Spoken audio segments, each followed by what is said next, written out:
Spoilers? Spoilers? Oh god, spoilers. Even though this game's been out for almost 6 months, I still feel the need to tell you that this video contains Massive spoilers. What's up guys, Putty here and welcome back for another commentary. Today we're gonna revisit Borderlands 2 like I said I would about 6 months ago. It's been a long time. It's one of those games that I put off for so long, and I lost interest in it so soon. There's a lot of games like that this year that I just lost interest in, and I think I'm coming back to now, and this was one of those games, and I just finished it a few nights ago, and the gameplay in the background is me finishing the game. It should be spoiler-tastic, but there's a warning at the start of this video, so yeah. So I just thought I'd revisit the game after I finish the game and tell you my final thoughts on it. I won't be revisiting my first impressions and telling you if they changed at all, because I don't want to sit through that video again. And I thought it'd be more interesting to you guys to hear me just talk from the heart, say what I experienced in the last few minutes of the game, think back on all my experiences of the game, and give you an overall impression of how I thought of the game after, I don't know, bugs have been fixed. I have not played any of the DLC, and I got a story to tell about that, so that's not really a story, just something to give you an impression of how I've really treated this game since it came out, and it's kind of depressing.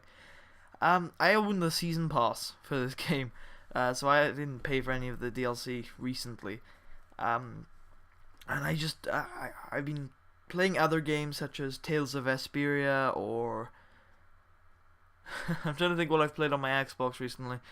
But I revisit the Xbox homepage quite a bit because I go on YouTube, I'll go on BBC iPlayer, I'll do a lot of things off the Xbox homepage, so I see adverts for the new Borderlands DLC and I'm thinking to myself, God, it's come and gone so quick, but then I realize it's been 6 months since the game came out. The last of the DLC they said would come out before June of this year. I know that's 5 months away, but still, it just passed me by, and I didn't feel, once I did, when the Necromancer DLC came out, I went back, I started a new character, and I tried, but I couldn't get past the tutorial level, which is awful, by the way, and it really did pass me by. But overall, I'd like to say that this game is not a bad game, and it's certainly not a bad buy for me. I don't regret it at all. But then again, you know, money is money for me these days. I don't see throwing away £60 as really that bad of an investment for a decent amount of entertainment. I still do think that every hour of gameplay should equate to about £1 of of money spent. But nowadays I understand the value of quality gameplay, but I will still feel that I got my value for my money with any game as long as it kept me captivated for long enough to pay for an hour per pound. That's how I judge paid games anyway. With all these free-to-play models coming out, I have no idea. But to be honest, I don't play many free-to-play games for too long. I've never found a free-to-play game that really got me interested enough. I'm trying to think. I can't think of one from the top of my head, actually. So yeah. Anyway, there's not much else to say before we get into the actual talking about Borderlands 2, which I should be talking about because there's gameplay in the background of it for once. So what did I think of the game as a whole? I think mechanically it's okay. It's not bad. It's as a first-person shooter, it's okay. I mean, it's got its flaws obviously, but the gunplay feels really good. The guns in this game are really good. It's an improvement on the original, where I felt like every gun didn't really have a character to it. It didn't matter so much. And I think the gunplay is better in this game. It's more colourful. The sounds are better. It's not. Well, I guess it is more colourful. The colours are more flush.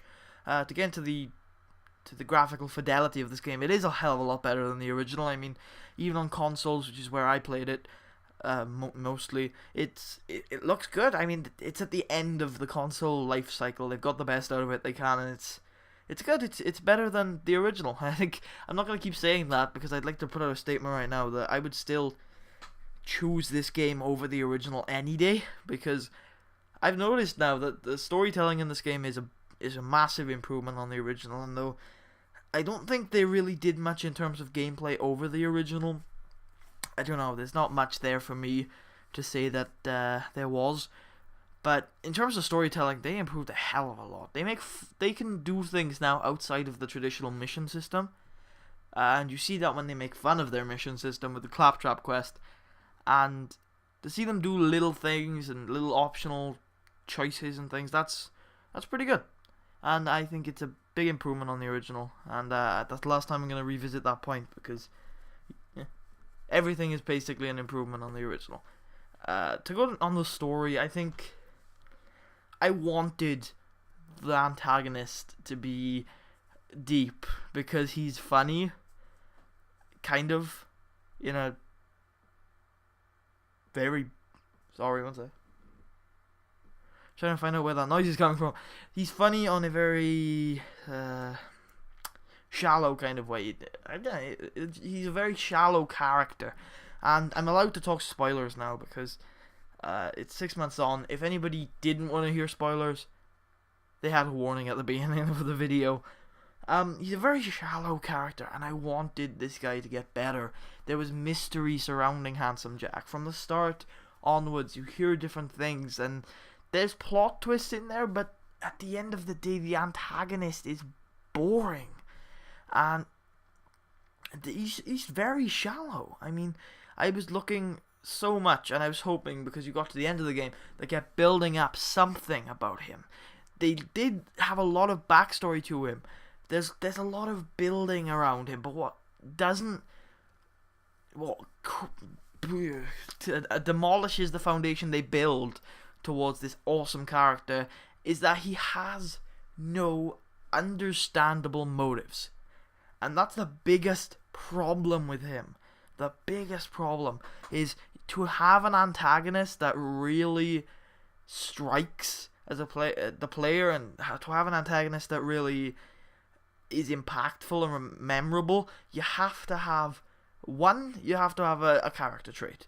2, you have to have, I guess, evil to him. You have to feel like you're on the right side throughout the game. Either that, if that's what you're going for a game. There are very good games that make you feel like you're on the wrong side of the battle, the plot line, whatever. And those are great too. But with most games, it's hero beats villain. Everyone lives happily ever after. And to do that story, you need to feel like you're on the right side throughout the game. And then finally, you have to understand why the villain is doing what he's doing. And you don't get it with Handsome Jack. You don't. You can kind of understand motives build up, but at the end of the day, everything he does, everything in his backstory to the end of the game, he's just crazy. It's not... You don't feel a motive. You never get a motive. Ever. There's nothing in the game that says... And I've done a lot of the backstory quests for him, and I can't find a single thing. From the moment where Angel was a child to the moment where the warrior awakens, he's just obsessed, and we don't know why he's obsessed. That's the thing. If he was obsessed with something, that's a motive. He's not. He's just... Well, he's obsessed with awakening the warrior, but we don't know why. I guess you could kind of go deeper and say that his life's purpose is to awaken the warrior, and if he didn't do everything within his power to do that, if he didn't have the warrior to awaken, he wouldn't have a purpose in life, and that would make his life meaningless. That would send him into existential... Whatever. That's too deep. And if the game was going down that route, it should have hinted towards it. It doesn't hint. That is overanalyzing. It doesn't hint towards that at all. It just... The only motive we get is he wants to awaken the warrior, and we don't know why. And it's completely shallow. It ruins the antagonist for me. And it ruins future playthroughs, because you know what's happening, and you know that the building up they do from the start of the game doesn't matter. So you don't care, and it's horrible. It's terrible. It's a bad payoff for me. I think the best part of the game is the middle of the game, because you feel like something's gonna happen and you're excited. Once you get to the end of the game, you feel let down massively. The ending is as shallow as the original. I guess there's a common theme here. It's a very shallow game, which isn't bad in some cases, but in this case it lets me down because it wants to be something else. It has storytelling elements to it, but it doesn't have a good story. That's the problem. It doesn't... Well, again... Actually, no, I'll say this. It has very good storytelling elements, but it is a terrible story. And to me, obviously, this is all my opinion. From the full 20 minutes this video is probably going to be is all my opinion. If you don't know that, then you should know that anyway. That's just obvious. Yeah, it has great storytelling. There's plot twists. Again, this is a spoiler-filled video. If you didn't click off at the warning, it's your own fault. Bloodwing dies, which is... They do it so well. They do the death of Bloodwing so well because you understand Mordio because you probably played as him for a quarter of the last game. And the character they give to the four main characters of the original is very good. It's very good. You don't get much backstory to them, but the character is very rich. It's very... Actually, that's a good point I could say about this game. You don't get backstory, but you get a lot of character. Even from the antagonists, you get a lot of character from them. But in the end, again, I say this, it's meaningless. The character, the storytelling elements, the twists with Bloodwing and Angel being Jack's daughter, and her being a siren, betraying you, all that, that's great, but it doesn't mean anything, and it feels very meaningless when you do that. And it ruins it.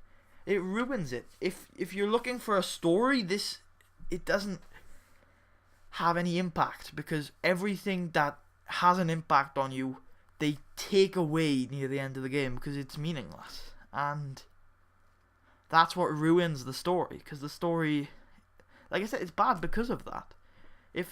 And again, Roland, I don't want to keep going back to these points. There are a lot of storytelling elements I could mention, but I'm not going to. But the basic premise of it is... God, I'm stuttering today. The basic premise of it is they put great things in the game, but unless you had a motive for the antagonist, unless you had a reason to care, they don't matter. And you don't have a reason to care, so they don't matter. And I don't know whether to criticize, to actually completely knock the game because of this, because does it have... Because if you don't get to the end of the game, it's great. It has an impact on you, but once you get to the end of the game, it kind of casts you in a very negative light. So I don't know whether to completely knock the game just because the ending kind of craps on everything else in the game. But yeah, from a storytelling aspect, they improved on the storytelling. Their story is better than the original, but it's not very good. So that's my opinion on that. To head back to the gameplay, I haven't played co-op yet, which is probably a bad thing because Borderlands 1 was great with co-op. Well, I did play a bit of co-op, but not much of it. The gunplay's good, I mentioned that already. The general way of how you level up, loot your characters, it's good, but it's still boring, and that was one of the things I would hope they would move on, they would have more variety with, is the skill trees. The Scorpio turret is still, in my eyes, the best skill in the game. I mean, there's no other thing. I find so many times playing through this playthrough and with my other one, which isn't with Axel, that the score, with Axel, I always feel if I didn't have the Scorpio turret, maybe I would be dead. And with, I don't know the Gunzerker's name, I always feel like I'm at a disadvantage. One last thing, I got to mention this, is that I know I've gone a lot about storytelling elements in this video, but it's key to this game, in my opinion, because the rest of it's kind of monotonous. It's very repetitive, and I know those two words mean the same thing, but whatever. The quests are very boring, and they still don't have much character behind them, although they are better than the original game. So to say the gameplay, it feels good, but it's not very exciting, it's not very entertaining. So the thing I want to draw on is the story, because the story is what would have made this game really good to me. Unfortunately, it didn't. I've already mentioned basically most of the story, but I'd like to talk about the main characters. They have no character at all. And I know they had to do that because there's 5 classes, they're probably going to add another one, and you couldn't really map a story out for each one. Although they do have like holotapes explaining a few people at the start. But aside from that, they don't talk at all, basically. And I know the original characters didn't have much character either, But in this game, the original characters do have characters, so you'd expect them to make the new characters have more character, and it... how many times can I say character in a minute? Anyway, it's very irritating, because I feel like this game could have been so much more, and the DLC is probably brilliant, and I'm just talking out of my ass, but I feel like this game could have been so much more, and it's not, and that disappoints me. Kind of frustrates me a little bit. So I think the killer is that I went and I tried to play New Game Plus, and I saw the claptrap, and I turned off the game. So I don't think I'm gonna be replaying this ever again.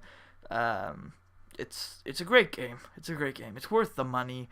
It's better than the original, but it still could have been so much better. And there's so many better games that do it out there.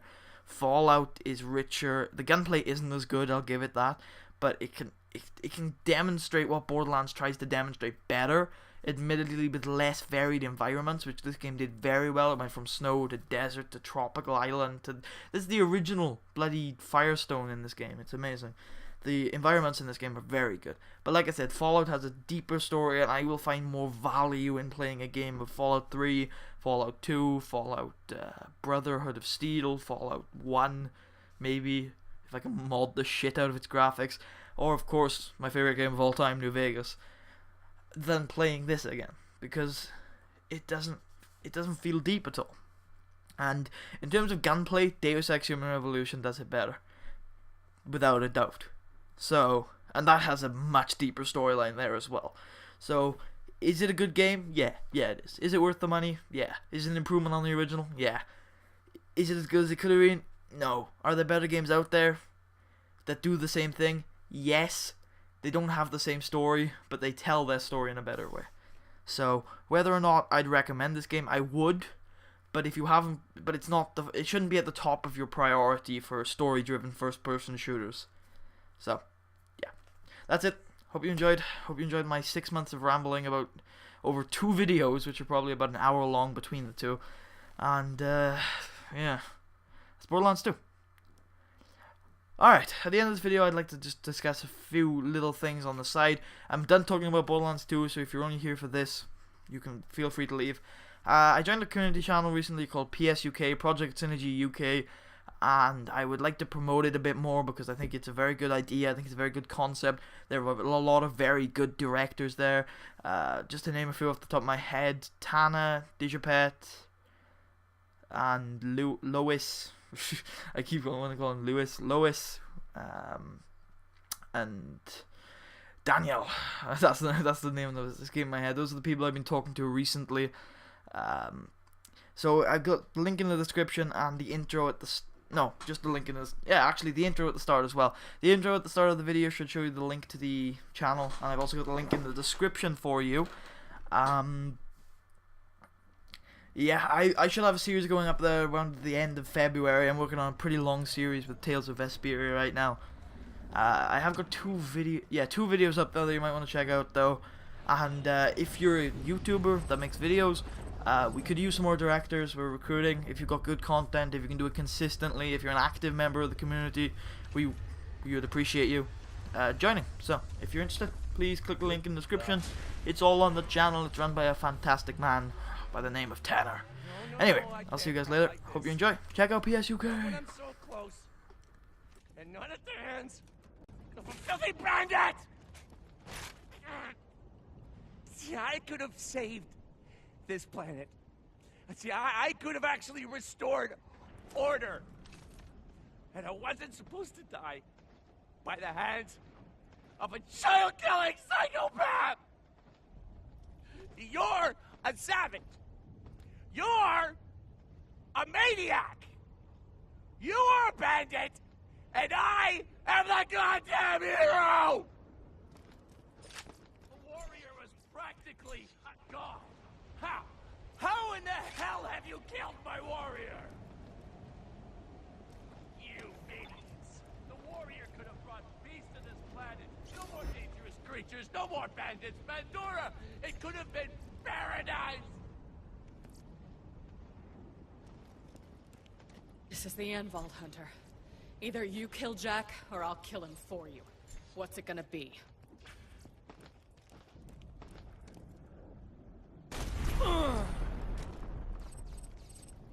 It's over. It's finally over. Good going, Vault Hunter. You are a badass. Now,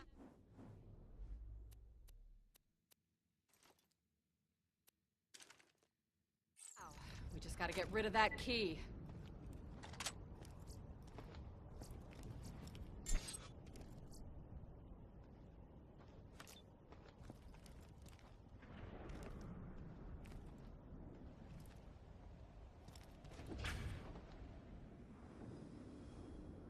Wait a sec. Let me.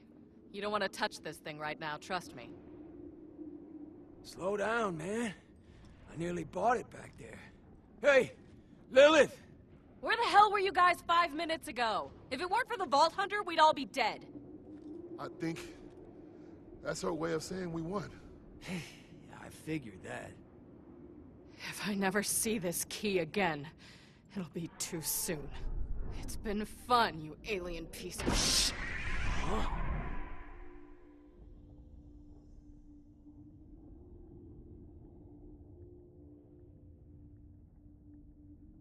What the? Are those vaults? You know what that means. Yeah. No rest for the wicked.